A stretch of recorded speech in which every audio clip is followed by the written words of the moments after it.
श्री स्वामी समर्थ मित्रांनो, तर 1 मे म्हणजेच महाराष्ट्र दिवस या दिवशी मी गेलेले सिद्धिविनायक मंदिरात बाप्पाच्या दर्शनासाठी माझी अर्टिगा घेऊन.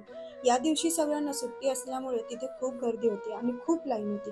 मी लास्ट टाइम इथे माझ्या मैत्रिणींसोबत आलेले, पण त्यावेळेस पण खूप लाईन असल्यामुळे आम्ही बाहेरूनच दर्शन करून गेलेलो आणि यावेळेस मी पूर्ण लाईनमध्ये थांबून दर्शन घेणार होते.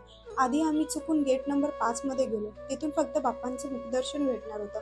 नंतर आम्हाला समजलं तेव्हा आम्ही समोर पोहोचलेलो. मग आम्ही मुखदर्शन केलं आणि नंतर आम्ही गेट नंबर 4ला लाईन लावलो आणि इथे पर पर्सन एंट्री चार्जेस होते ते म्हणजे ₹100 आणि दुसरं त्या साईडला गेट होतं 6 नंबर गेट. त्या गेटच्या लाईनमधून गेल्यावर कोणतेही चार्जेस नव्हते. आम्ही लाईनमध्ये असताना मला माझी तेजू ताई, जिजू आणि माझी वर्णू दिसली. मी खूप खुश झाले. ताई आणि जिजू त्यांच्या अॅनिव्हर्सरीच्या निमित्ताने दर्शनासाठी आलेले. लाईन अर्ध्यात आली तेव्हाच मंदिराचा दरवाजा बंद झाला आणि त्यानंतर आम्ही थोडा वेळ थांबलो. मग परत लाईन चालू झाली. त्यानंतर आम्हाला बाप्पांची आरती मिळाली. मग ती आरती करून आम्ही पूर्ण 3 तास लाईन लावून बाप्पांचं दर्शन घेतलं आणि मग आलो बाहेर.